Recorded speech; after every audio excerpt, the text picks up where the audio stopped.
요즘은 우리가 구경하고 싶어도 구경할 수 없는 그런 사람이 있었습니다. 바로 굴뚝청소부입니다.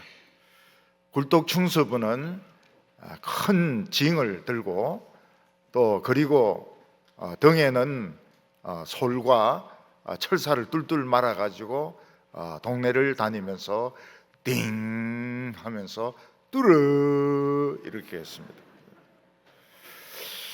옛날에는 집들이 요즘처럼 이런 보일러라든지 연탄을 쓰지 않고 나무를 가지고 난방을 하거나 밥을 하는 경우가 많았기 때문에 굴뚝에 금댕이들이 많이 붙었습니다. 만약 그것을 그대로 두고 아궁이에 불을 붙이면 연기가 굴뚝으로 빠지는 것이 아니고 방으로 들어와 가지고 아주 방의 연기가 가득해지게 됩니다. 눈이 따갑고 막 기침을 하고 이러는데 뚜르 해서 한번 막 청소를 해버리면 그때는 연기가 잘 빠지게 되는 것입니다. 그러니까 아무리 뗄나무가 많고 아무리 굴뚝이 있어도 안에 굴뚝 안이 막히면은 연기가 빠지지 못하는 것입니다. 어떤 집에는 엄마와 아들 사이에 냉전이 진행되고 있었습니다. 그 냉전의 원인은 딱 하나, 스마트폰입니다. 아들은 스마트폰을 사달라. 초등학생인데 우리 반 애들 다 스마트폰 가지고 있는데 나만 없다. 그러니까 엄마는 네가 스마트폰을 사면 그게 중독이 된다. 게임에 빠진다. 그래서 좀 더 시간이 지나고 나서 사라. 이래서 이제 냉전이 벌어진 겁니다. 아들은 엄마가 물어도 대답을 안 합니다. 뭐 이야기를 시켜도 답을 안 합니다. 오늘 어떤 친구들하고 같이 어울렸느냐? 엄마 그거 알아서 뭐 하냐? 이렇게 대답합니다. 엄마가 너무 상처가 깊어가지고 이 아들이 스마트폰에 중독이 되는 것보다는 책을 읽고 좀 자연을 좀 즐기고 이게 정서가 좋을 것 같은데 스마트폰에 그냥 매달리려고 하니까 고민이 된 겁니다. 그래서 방송국에 편지를 보냈습니다. 그 방송을 제가 듣게 됐습니다. 그러니까 상담하는 분도 그 이야기를 하는 거예요. 어머니 생각이 다 옳지만은 시대가 많이 바뀌었습니다. 교육 환경이 지금 많이 바뀌었기 때문에 아직까지 안 사주고 있다는 것 자체가 대단합니다. 이렇게 대답을 했습니다. 저도 가만히 생각을 해보니까 아이들이 뭐 게임만 하는 게 아니거든요. 문자를 주고받고 문자를 주고받고 이러는데 아이들 사이에는 이게 아주 중요한 의사소통의 방법이 되는 겁니다. 그래서 그 엄마가 너무 자신의 가치관을 아들에게 요구하는 것은 좀 시대적으로 안 맞다. 이렇게 상담하는 사람도 말하고 저도 이제 그런 생각을 가지고 있었습니다.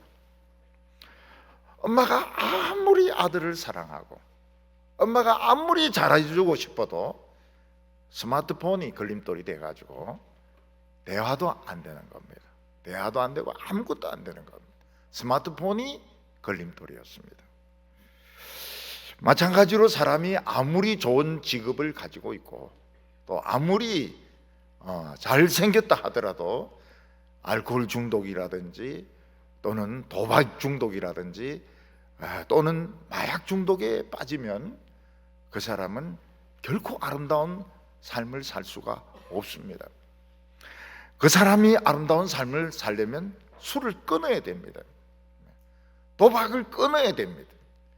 그리고 마약을 절대로 해서는 안 됩니다. 또 점을 치는 사람도 점을 절대로 해서는 안 됩니다.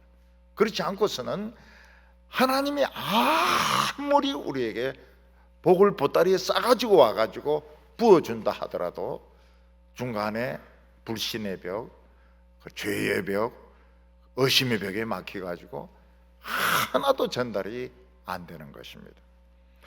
마치 어려움에 빠진 그 난민들에게 비행기에서 아무리 구호품을 쏟아 부어줘도 깡패들이 도둑놈들이 와서 다 가져가 버리고 바다에 다 빠지고 이러면 아무 소용이 없는 것처럼, 하나님이 복을 아무리 주고 싶어 해도 하나님과 우리 사이에 막힌 담이 있으면 복을 받을 수가 없는 것입니다. 그런데 이스라엘 백성들에게는 이런 알코올보다도 도박보다도 그리고 마약보다 더 심한 중독이 있었습니다. 그게 뭔가 하면 우상의 중독이었습니다. 이스라엘 백성들이 우상 중독에 한번 빠지면 헤어나오질 못했습니다. 그리고 우상에 조금만 소홀히 하면 우리는 전부 벌을 받는다, 우리에게 재앙이 임한다, 우리는 망한다, 이런 강박증을 그들은 가지고 살고 있었던 것입니다. 하나님과 이스라엘 백성들 사이는 마치 화장실 변기가 막힌 것처럼 면이 내려가야 되는데 안 내려가고 역류해가지고 화장실을 막 엉망으로 만드는 것과 똑같은 형편이었습니다. 기드온 때 이스라엘 백성들은 바알과 아세라라는 우상에 중독이 되는 바람에 무려 7년 동안 온물을 뒤집어 쓰고 노숙자와 같이 피난민과 같이 비참한 생활을 했던 것입니다. 그런데 이스라엘 백성들이 잘한 것이 하나 있습니다. 이 방법을 쓰고 저 방법을 써도 안 되니까 하나님께 부르짖은 것입니다. 하나님, 우리도 한번 잘 살고 싶습니다. 하나님, 우리는 전부 우상 중독자들입니다. 하나님, 우리를 치료해 주십시오. 막 부르짖었습니다. 그랬더니 하나님께서 이스라엘 백성들을 건져주시기 시작하셨습니다. 근데 하나님께서 사용하신 사람은 아주 강한 자, 힘이 센 자, 많은 군대와 돈을 가진 자가 아니고 최고로 약한 자, 아무것도 가진 것이 없고 굉장히 소심한 자를 하나님이 사용하셔서 이스라엘 백성들을 건져내신 것을 볼 수 있습니다. 그 사람이 바로 기드온입니다. 오늘 첫 번째는 기드온의 첫 번째 임무가 나옵니다. 하나님은 이스라엘 백성들이 부르짖으니까 기드온을 찾아가셔서, 직접 하나님의 사자가 찾아가셔서 너는 큰 용사다, 이스라엘 백성들을 미디안의 손에서 건져내라고 말씀하셨습니다. 그리고 첫 번째 임무를 주셨는데 그 첫 번째 임무는 양식을 모으는 것도 아니고 무기를 사는 것도 아니었습니다.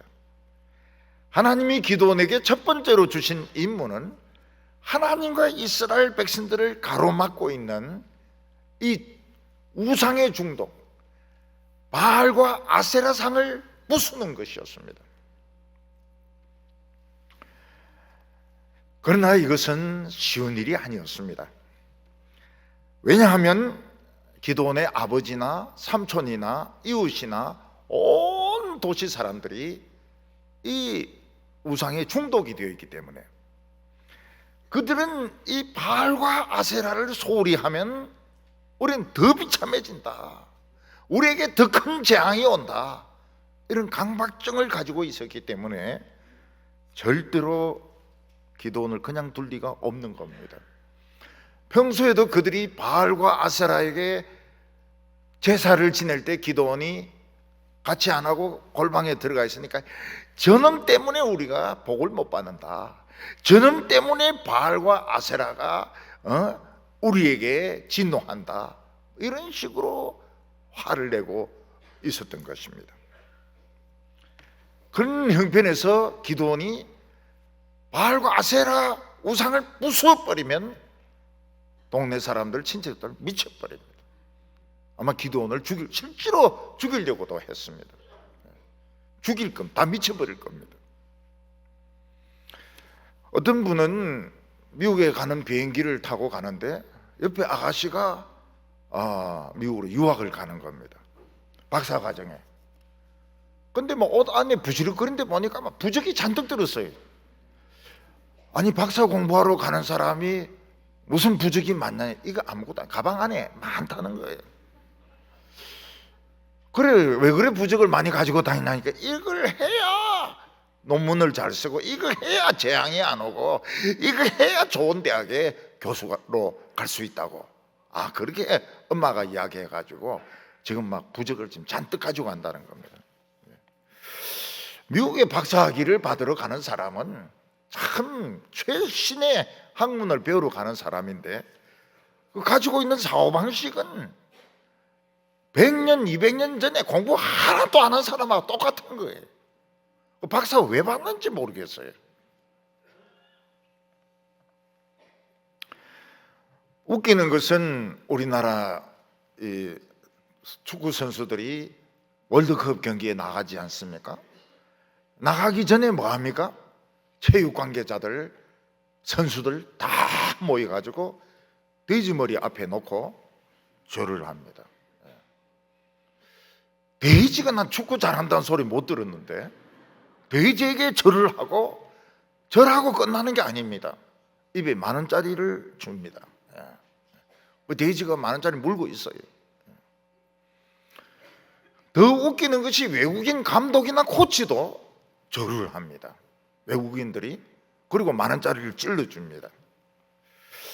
아마 이게 이 나라 풍습이고, 이렇게 해야 경기 혹시 져도 책임을 뒤집어 쓰지 않겠구나, 뭐 이런 생각을 하는지 모르겠어요. 월드컵하고 돼지하고 10,000원하고 무슨 관계가 있습니까? 그런데 그거라도 안 하면 찝찝하다는 거예요. 이스라엘 백성들의 마약은 우상이었습니다. 우상은 아무것도 아닙니다. 걸어 다닐 수도 없습니다. 말도 못합니다. 그렇지만 하나님의 은혜를 막습니다. 그래서 하나님이 축복을 보따리로 싸가지고 부어주셔도 한 방울도 이스라엘 백성들은 받지 못하는 것입니다. 그래서 하나님께서는 전쟁 준비나 딴 것보다도 우상 때리 부숴라, 저기 너희들을 축복을 가로막고 있다고. 그리고 중단되었던 하나님께 대한 제사를 회복하라고 했습니다. 우상은 때려 부수고 7년 동안 드리지 않았던 예배를 다시 드리라.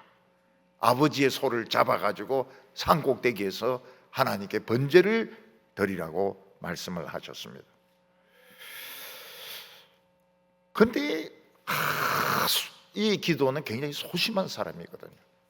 굉장히 소심하고 겁이 많은 사람이거든요. 저 우상을 부수었을 때 우리 친척들하고 동네 사람들이 나를 살려두겠나, 그리고 아버지 소를 끌고 가서 죽였을 때 아버지하고 내하고 원수가 되지 않겠나, 자신이 없었습니다.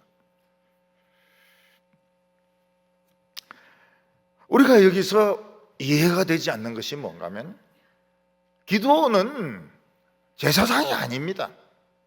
제사 드리는 사람은 레위 지파 제사장만이 제사 드릴 수 있습니다. 기도는 제사 드릴 자격이 없어요. 그런데 하나님은 제사 드리라고 했습니다. 그리고 꼭 딴 소로 드리면 안 되고, 아버지 둘째 소 7년 된 놈을 바치라고 이야기를 한 겁니다. 첫째 놈은 어땠어? 왜 둘째 놈을 바치라고 하느냐 하는 것입니다. 우리가 알아야 될 것은 제사장이 없고, 또 하나님께서 드리라고 할 때는 신앙이 제일 좋은 사람이 제사장이 되는 겁니다. 그래서 남편이 예수 안 믿을 때는 부인이 집에 제사장입니다. 부인이 기도하고, 부인이 제사 없애고, 부인이 미신 못 들어오게 하고, 점쟁이들 점 못 치게 하고, 부인이 제사장인 겁니다.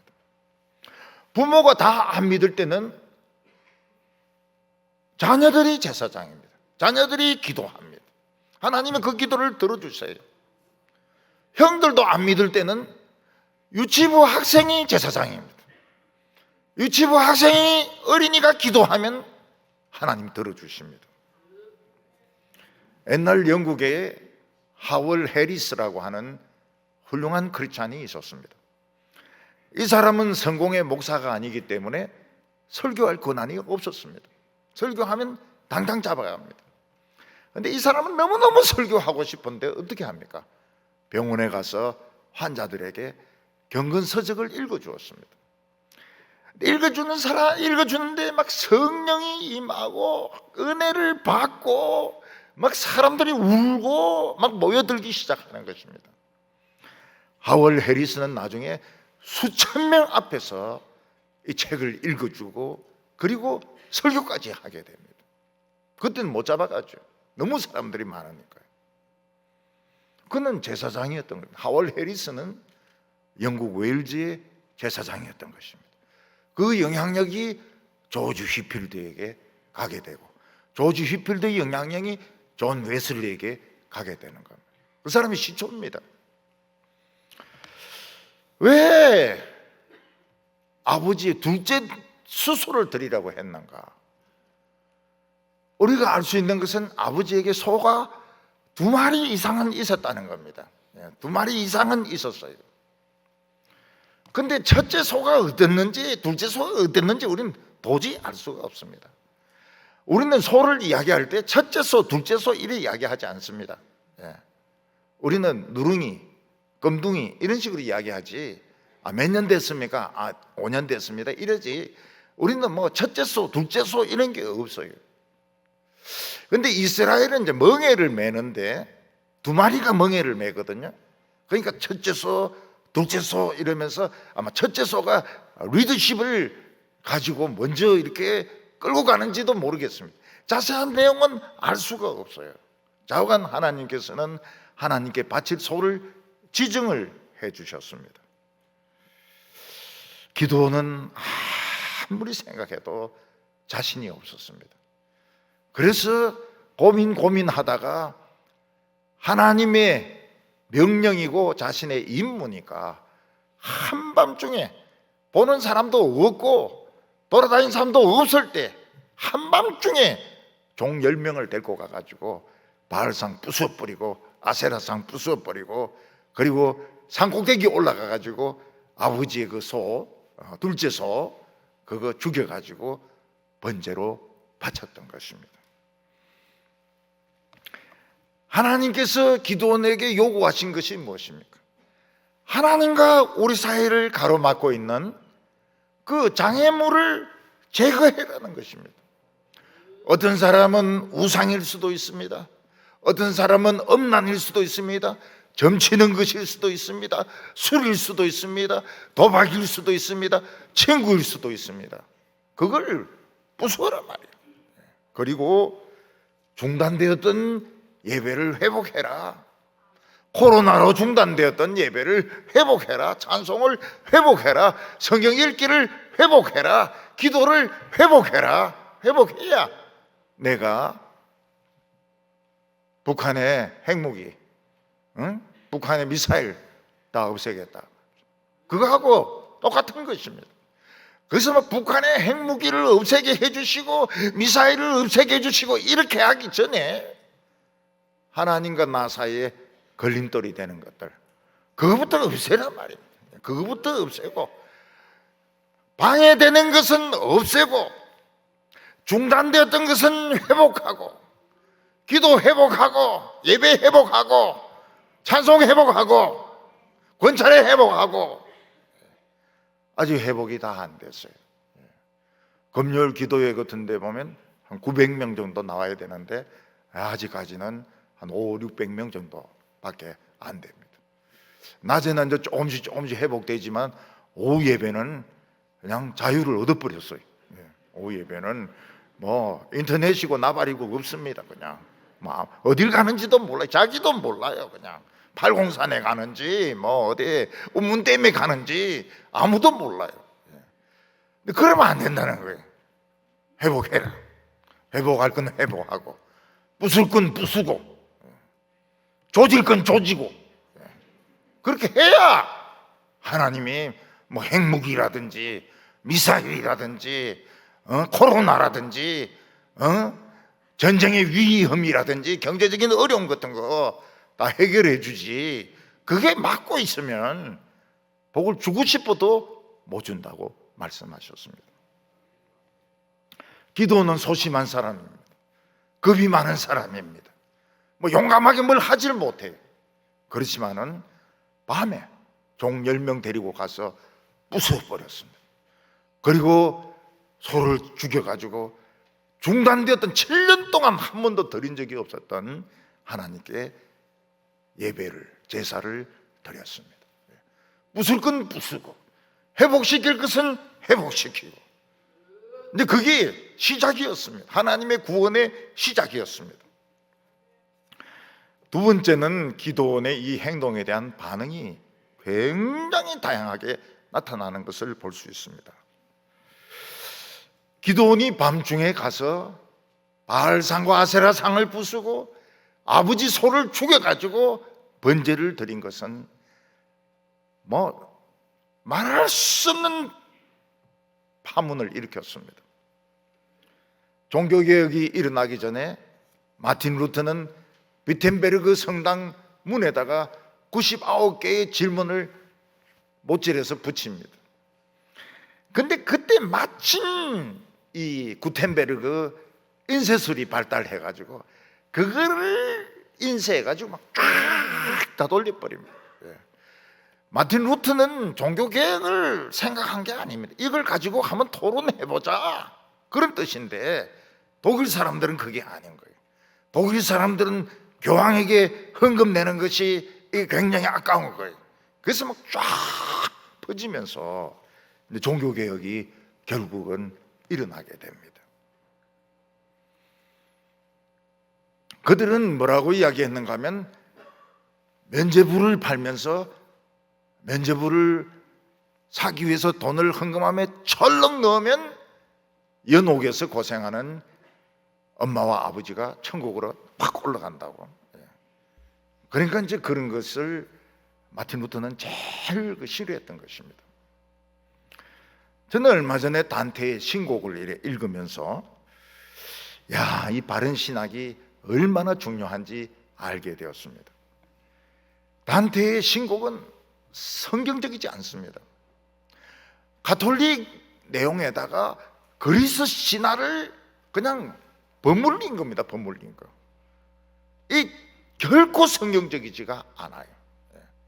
그 중요 인물들은 그리스 신화에서 나오는 사람들이고, 그 연옥에 들어간 사람은 자기 시대의 뭐 교황이라든지 뭐 이런 사람들이고, 성경적이지가 않아요. 하나의 그 문학 작품으로 볼 수는 있지만은 절대로 신앙서적이 아니고 자녀들에게 추천할 책이 못 되는 겁니다. 기도원이 바알과 아세라상을 부수고 하나님께 제사를 드리니까 동네 사람들이 큰일 났다. 우리 안 그래도 이 바알에게 정성이 부족해서 이렇게 못 살고 있는데 바알상을 완전히 부수었으니까 우리 죽었다. 이렇게 한 놈을 죽여야 우리가 살 수 있다. 도대체 누가 이런 짓을 했을까? 기도원 외에는 그런 짓을 할 수 있는 사람이 없었습니다. 그래서 온 동네 사람들이 기도원의 아버지 집에 막 몰려와가지고, 거기 아버지 집에 기도원이 숨어 있는데 막 몰려와가지고 바알신과 아세라신이 진노해서 우리 다 죽일 텐데 이 기도원을 죽여야 우리가 살 수 있다고, 기도원 좀 내놔라고 막 소리를 지르고 난동을 부리고 막 데모를 하고 과음을 지르고 막 난리가 났습니다. 근데 놀라운 것은 아버지의 소를 가지고 죽여서 번제를 드리고 난 뒤에 아버지가 정신이 돌아오기 시작했습니다. 원래는 아버지도 바알과 기도원의 중독자였는데 그 소를 그냥 한 마리 죽여가지고 하나님께 바쳤더니 아버지가 정신이 돌아왔어요. 그래서 아버지가 동네 사람들에게, 친척들에게 호통을 칩니다. 바알이 신이면 지가 자기를 지켜야지 왜 우리가 신을 지켜줘야 되냐? 누가 신이냐? 다시 바알 이야기하는 사람이 있으면 내가 죽여버리겠다고.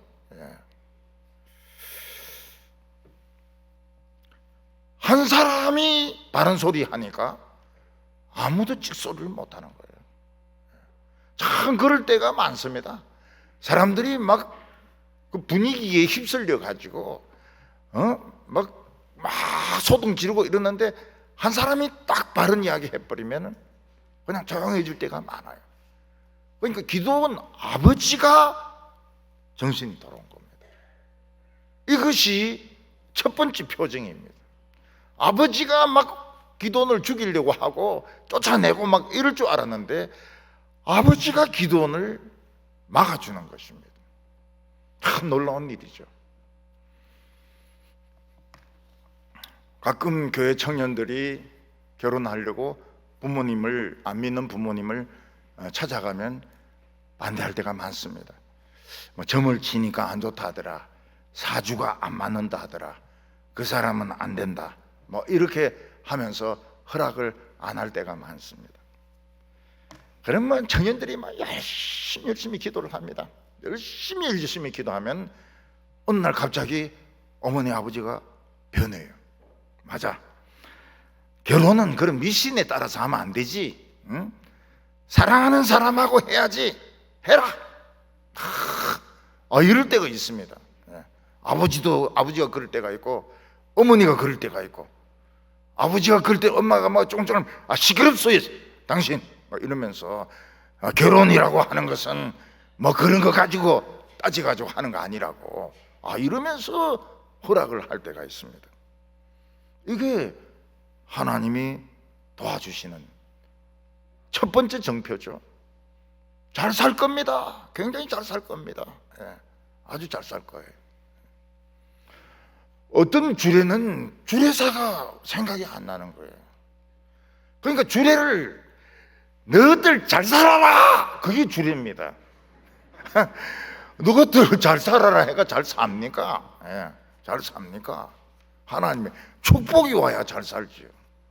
말씀을 주어야 잘 살지요.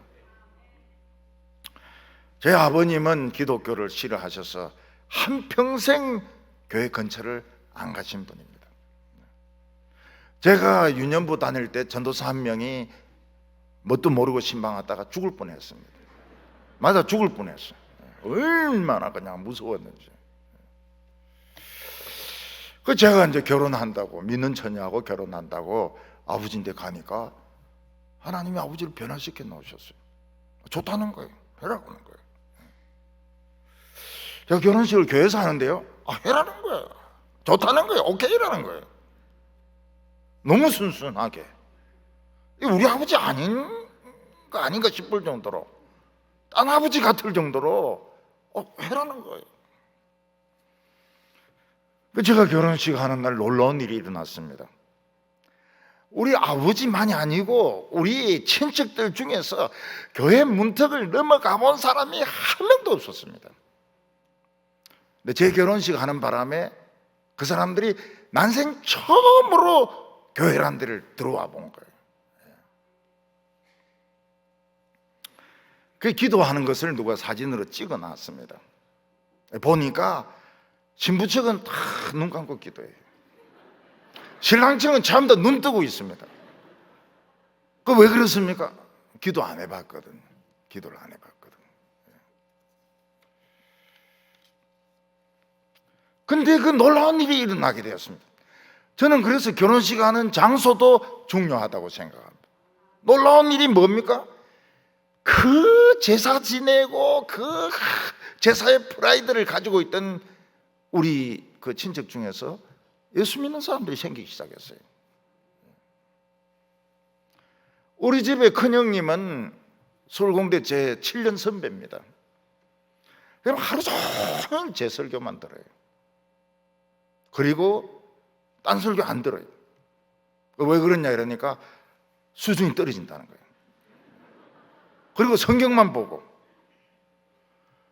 그리고 그 집의 둘째 딸, 7년 된 둘째 딸은 아니고요. 지금은 이제 나이가 좀 들었죠. 결혼했으니까. 걔가 또 그리 예수를 열정적으로 믿는 겁니다. 그리고 그 큰언니는 외모고시 봐가지고 외교관으로 뉴욕에 있는 유엔에 지금 가 있는데 그렇게 전도해가지고 그것도 설교 듣는다는 거예요. 그리고 우리 형님은 다른 사람 만나면은 전도를 합니다. 전도를 해요. 그리고 제 설교집을 이제 좀 다 읽기 시작하고 있습니다.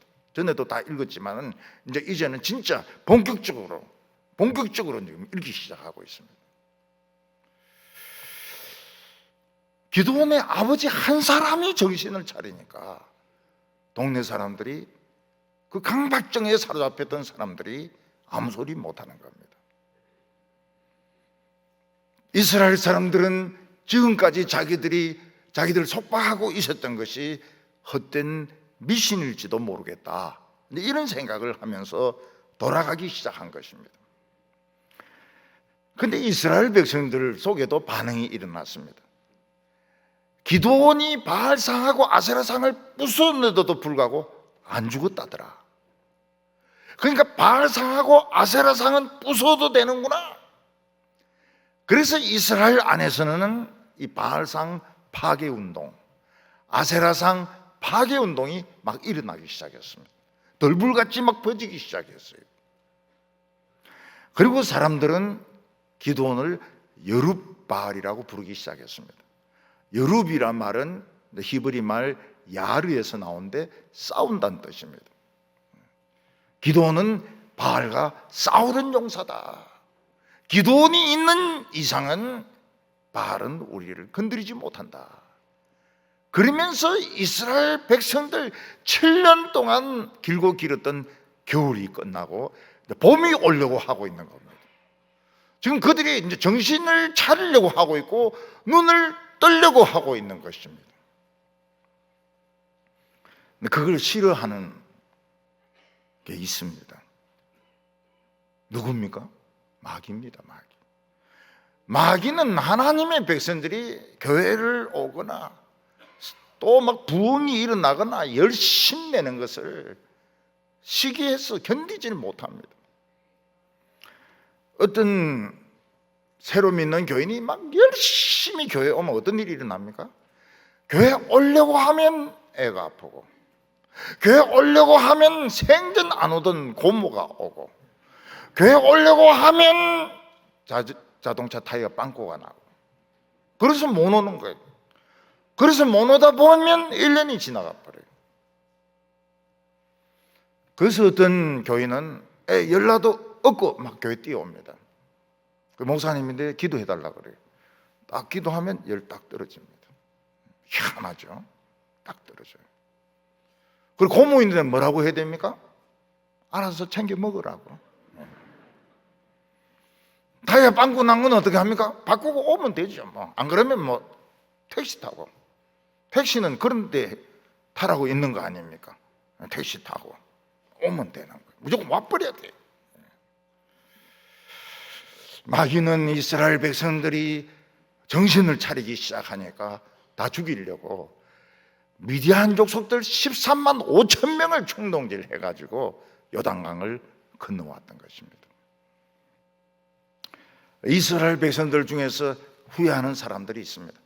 그냥 바알 믿고 아세라 믿고 그냥 살면 되는 것이지 또 뭐 여호와 믿는다고 또 전쟁해가 우리 다 죽느냐, 꼭 그렇게 살 필요가 뭐가 있느냐고 그런 이야기를 합니다. 그러나 바알에게 절하고 아세라에게 절하고 그리고 사는 것은 사는 것이 아닙니다. 사람이 자기를 찾지 못하고 누가 하라고 한다고 해서 하고 누구 눈치 보면서 사는 것은 이미 죽은 것입니다. 살아야 돼요. 이스라엘 백성들은 이번에 살고 싶었습니다. 어떤 대가를 치르든지 살고 싶었어요. 그런데 그들이 살려면 어떻게 해야 됩니까? 13만 5천 명하고 싸워야 되는 겁니다. 대가를 지불해야 되는 겁니다. 오늘 세 번째는 하나님이 함께 하시는 징표를 기드온이 요구한 것입니다. 기드온의 성격은 활달하고 적극적인 사람이 아닙니다. 기드온은 내성적이고 겁이 굉장히 많고 우울질적인 그런 사람입니다. 너무너무 소극적인 사람입니다. 요즘 같으면 뭐 돌다리를 건너면서 두드리면서 건넌다는 사람이 있는데 한 7번 두드리고 건널 겁니다. 그 정도로 소심하고 그 정도로 내성적인 사람이었습니다. 기드온은 바알과 아세라를 부수는데 낮에 못합니다. 좀 성격이 콸콸하고 적극적인 사람은 그냥 대낮에 가서 그냥 막 부숴버리고 덤벼드는 사람이 있으면 막 코피를 터뜨리고 이럴 텐데 기드온은 그런 적극적인 사람이 아니에요. 밤에 몰래 부숴버립니다. 누가 막 큰 소리 내면 조용히 하라고. 그런데 이스라엘 안에서 막 소문이 막 퍼지고 이러더니 바알상을 막 여기저기서 부수더니 위대한 사람들이 이스라엘 백성들이 시끄러운데 죽여버려야 되겠다. 13만 5천 명이 쳐들어온 겁니다. 기드온은 절대로 13만 5천 명을 이길 수가 없었습니다.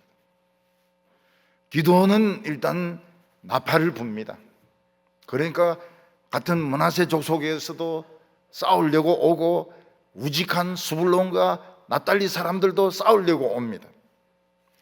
그러나 기드온은 절대로 이 싸움에 자신이 없었습니다.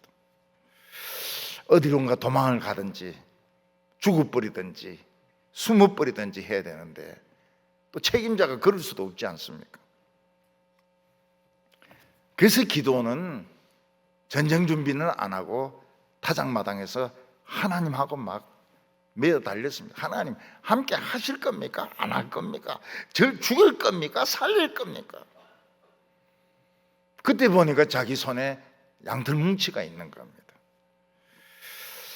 그래서 기드온은 하나님께 정표를 요구했습니다. 하나님, 저는 못 싸웁니다. 만약 하나님이 진짜 함께 하시고 이기게 하신다면 정표를 보여주십시오. 제 손에 지금 양털 뭉치가 있습니다. 하나님께서 오늘 밤에 양털 뭉치에만 이슬이 내리고 땅에는 이슬이 하나도 안 내린다면 하나님이 함께 하시는 줄 믿겠습니다. 그러면서 기도는 속으로 뭐라고 생각합니까? 이슬이 내리면 뭐 온데 다 내리지 뭐 양털에만 내리는 법은 어디 있나고. 근데 그 다음날 가보니까 양털이 막 촉촉하게 젖어 있고 주위 풀이나 땅에는 이슬이 하나도 없는 겁니다. 이상하다, 이 하나님이 기도를 들어주시나? 그러면서 짜보니까 얼마나 이슬이 많은지 양푼이 하나가 그냥 물이 된 겁니다. 바가지 한 바가지 물이 나온 겁니다. 근데 기드온이 생각을 해보니까 이 우연의 일치일 수도 있는 것 같아요. 뭐 어찌된지는 모르겠지만 누가 밤에 나와가지고 거기 뭐 물을 붓고 갔다든지 뭐 선수가 일난지 모르겠지만은 이거는 우연의 일치일 수도 있다. 내가 너무 섣불리 믿는 거 아닌가 모르겠다. 그래서 하나님께 또 기도했습니다. 하나님 미안합니다. 그 한 번 가지고는 전 믿음이 안 생기네요. 그래서 하나님 한 번만 더 수고해 주시기 바랍니다. 이번에는 이 양털에는 이슬이 안 내리고 온 땅에만 이슬이 내리게 해 주십시오. 지난번 거는 혹시 착오인지 모르겠습니다.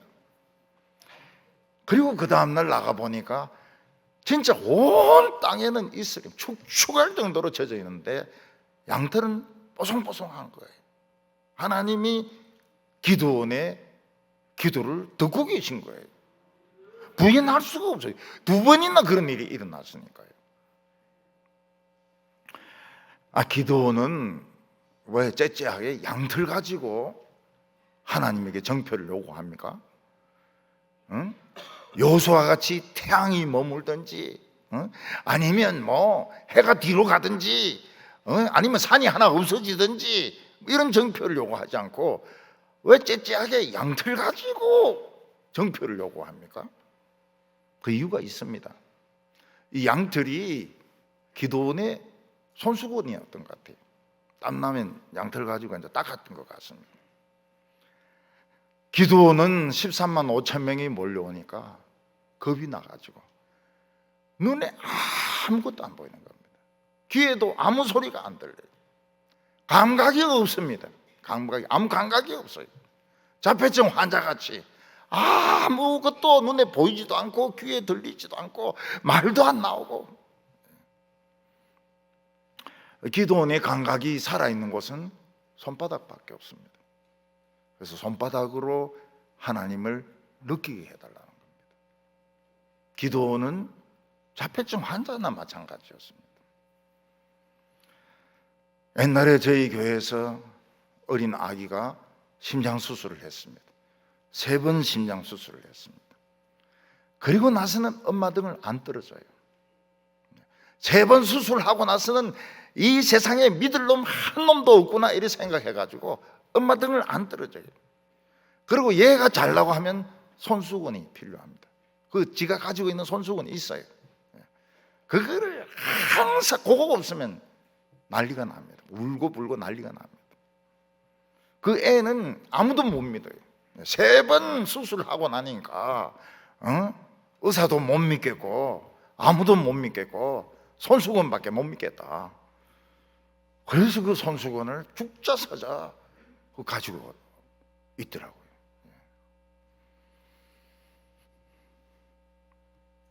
저는 목회를 하면서 이 자폐 아들을 볼 때가 있습니다. 또 어머니들이 얼마나 고생하는지 많이 지켜봤습니다. 이 자폐 아들은 의사소통이 안 되지 않습니까? 의사소통이 안 돼요.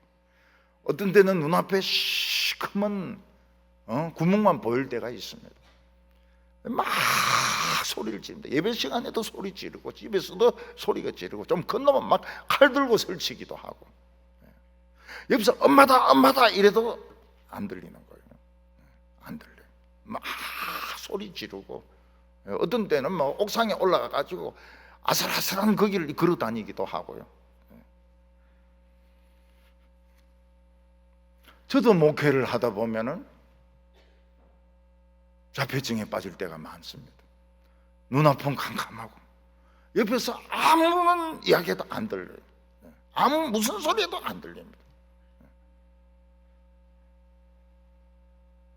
손바닥에도 저는 감각이 없어요. 발바닥에는 더 감각이 없습니다. 하나님하고 저하고 의사소통이 안 되는 거예요.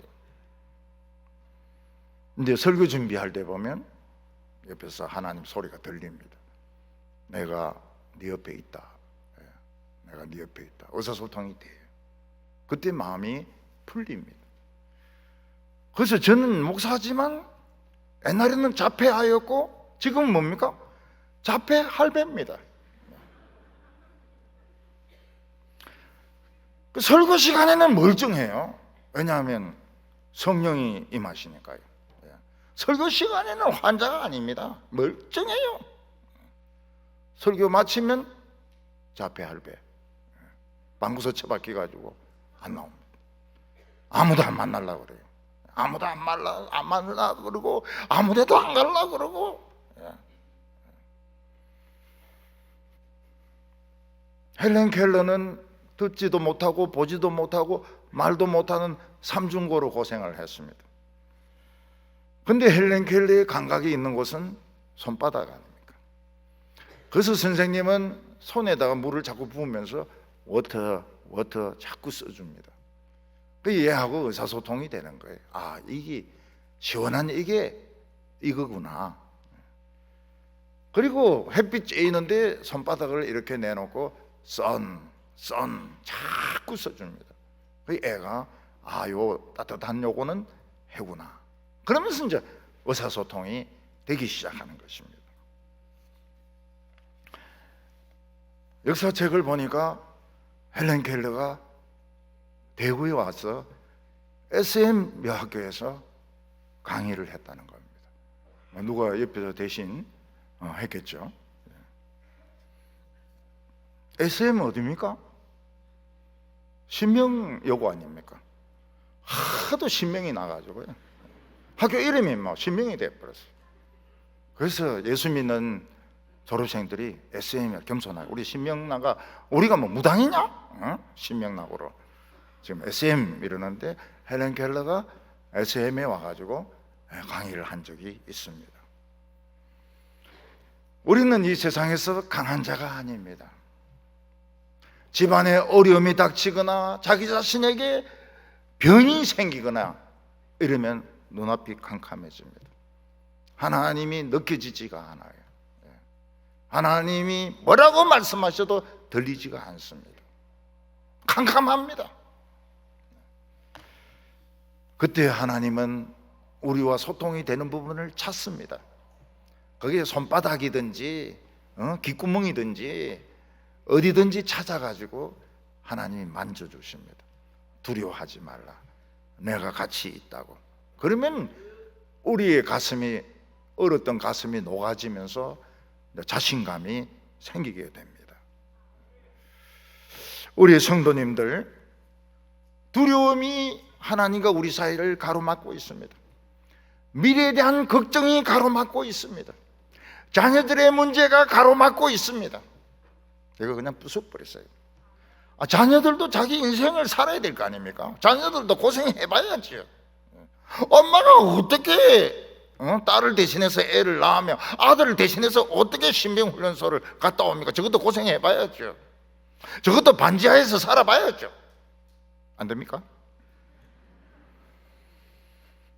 그 부숴버렸어요. 뭐 이러든 저러든 부숴버렸어요. 자녀들의 문제는 저거가 해결해야 됩니다.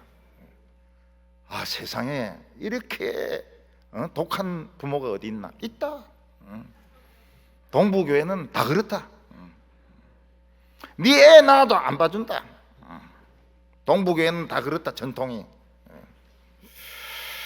하나님이 기뻐하지 않는 것은 부숴야 됩니다. 코로나 때문에 중단된 거 있으면 회복해야 됩니다. 예배를 회복하고 기도를 회복하고 금요 기도회 오후 예배를 회복해야 됩니다. 그러면 쏟아지기 시작합니다. 하나님을 느낄 수 있습니다. 우리 얼어붙었던 가슴이 풀리기 시작합니다. 기도드리겠습니다.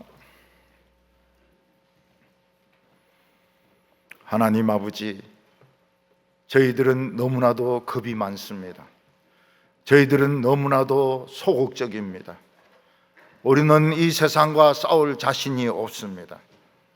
하나님이 우리와 함께 하시는 표정을 보여주시옵소서. 오늘 이 예배 시간에 우리의 손바닥이나 발바닥을 통해서 하나님을 느낄 수 있게 하여 주시옵시고, 얼어붙었던 가슴이 녹아지게 하여 주시옵소서. 다시 한번 저희들이 예배를 회복하게 하여 주시옵소서. 기도를 되찾게 하여 주시옵소서. 찬송이 살아나게 하여 주시옵소서. 예수님의 이름으로 기도하옵나이다.